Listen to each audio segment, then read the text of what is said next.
Hello everyone, and thanks for taking some time to tune in to the Maniacal 10 channel.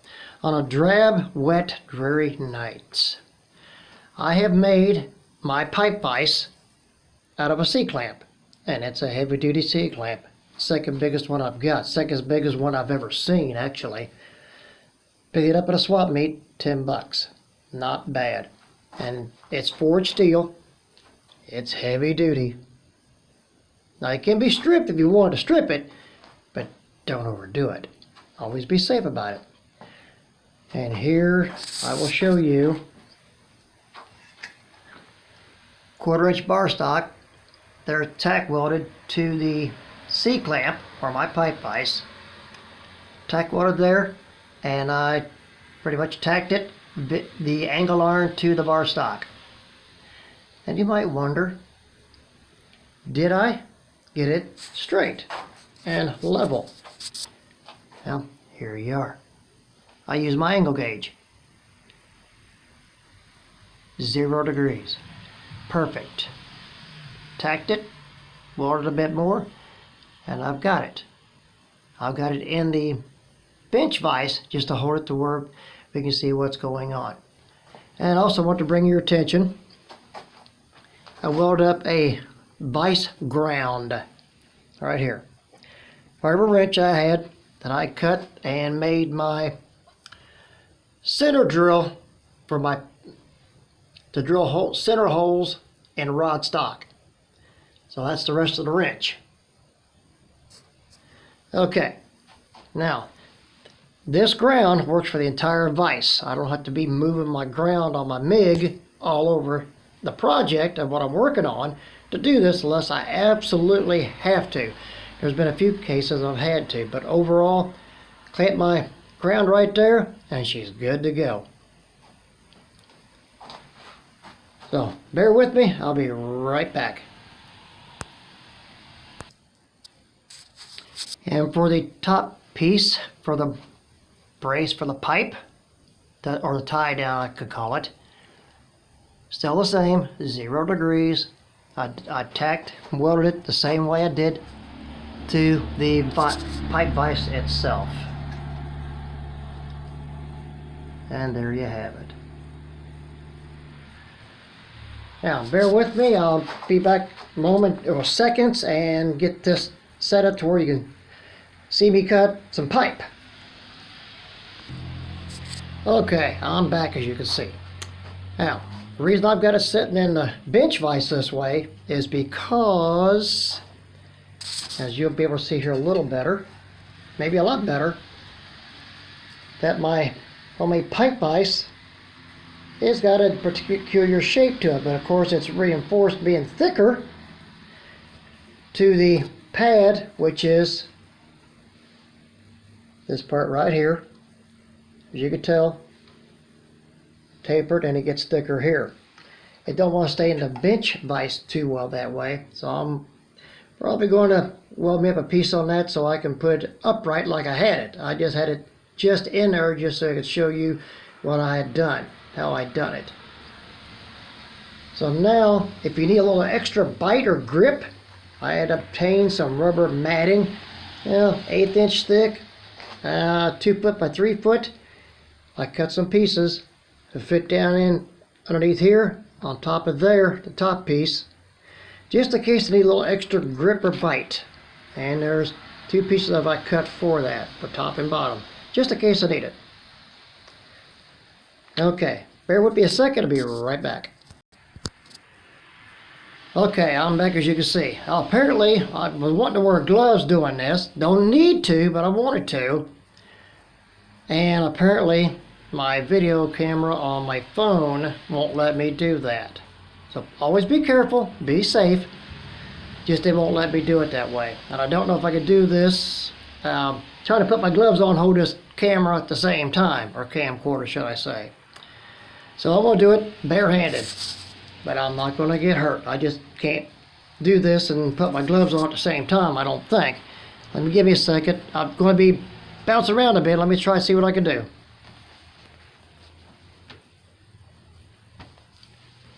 Bear with me.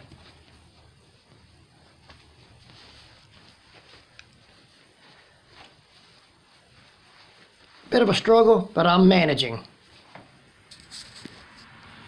Okay, now for my right hand. Hope you all are staying dry, warm, safe, and not getting sick. Not fun, any way you look at it. I'm getting there. It's getting there. My gloves want to be a little stubborn. Okay. Got it. And got it. Thanks for your patience. So here we go.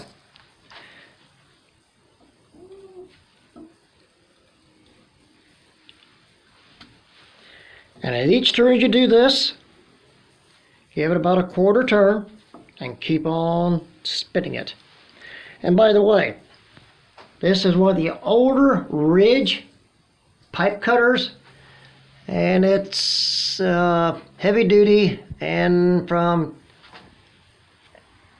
1/8 inch, if you can see this upside down and read it, if I get this to focus, it's not going to focus too good, the 1/8 inch right there to 2 inch right there. Okay, I got this at the White's Farm and Flea Market in Brookville, Indiana. $7, can't beat it. A little bit of oil, works like a new one. This thing's probably 60, 70 years old.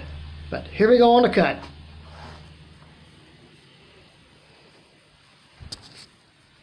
Always be safe. Just takes a little time juggling to get my gloves on, trying to hold this camcorder. I think I got it right that time, camcorder. Or a video. Quarter turn and keep on spinning.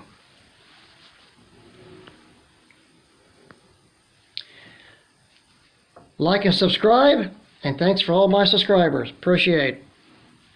Try to help out all that I can and save all that money that you can save watching my videos.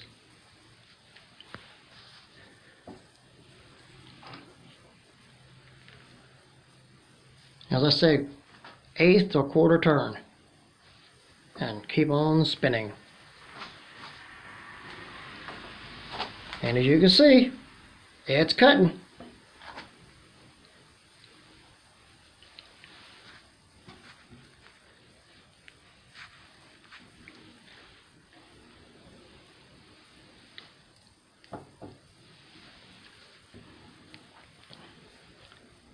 Now it starts to break through, which it's, as you can see, there's a bit of a ridge. I'll get my big finger out of the way. Let me see if I can get a hammer punch to show you. What you see of a line right there, it's where it's the wheel, cutting wheel is starting to come through. Now once it goes through, all this is going to drop, and I mean literally drop. I'm going to try to hold on to the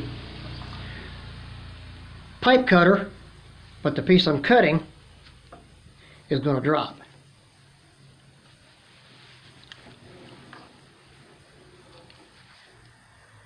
As it starts cutting through, you'll know, because the handle gets easier to turn. Hear that little bit of a crunch? She's almost through. There she goes. Okay. And it's off. Now it gets sharp and it's dangerous. So, extreme caution, be careful, watch what you do. Okay, now, that there, and where did my other piece go to? Now, okay, hold on a second, there it is. I think that's it. Yep, okay. So here we are. There's a nasty ridge. I can put a nasty gash on the finger. Gloves, that way I can surely pick it up. Had I had my gloves on, I wouldn't have picked it up that way. Pair of pliers, put my gloves on, and then pick it up. Now actually what this pipe is not exhaust pipe. I got this at Treasure Isle Flea Market. They're stainless steel rollers that I think they were 24-inch long. With the rod each end of it, it's a rod of, I think it's hexagon, a 6-point. It was going all the way through for a conveyor belt setup. From where, for what, I don't know. It was $1 each, so I bought them. I bought 4 of them. That's what this is. That's galvanized. And it's hard to tell what you can come up with to make out of this. So there it is. Works like a dream. I thought about buying one at the flea market. And I thought, nah, I'll hold off. Then I come up with the idea, C-clamp. Yes, indeed, works like a charm. And saved me a lot more money for $10 buying this than buying one at the flea market tripod. I know it was well over $10 I'd have paid for that. Now give me just a second, because I can't put you on pause with my gloves on. I'm going to show you a C-clamp I got about 6 years ago, and it's a doozy.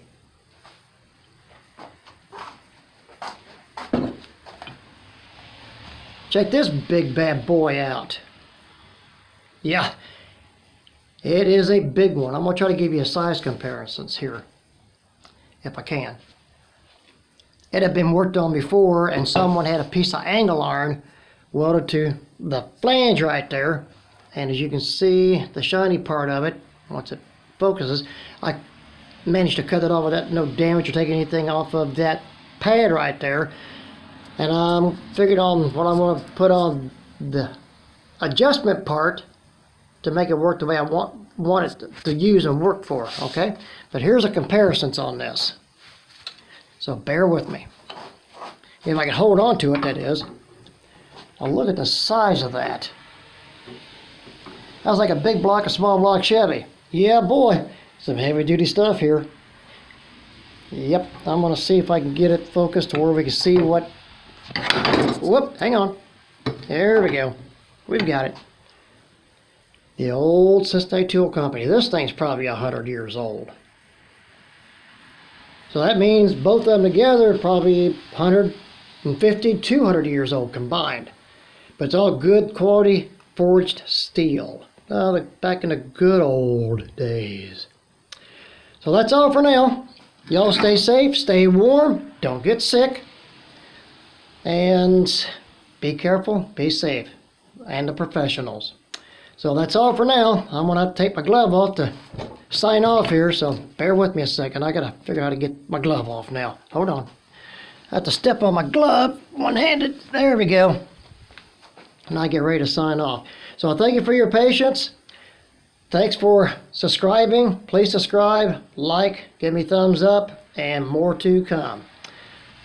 So that's all for now. Thanks again for tuning into the Maniacal S10 channel.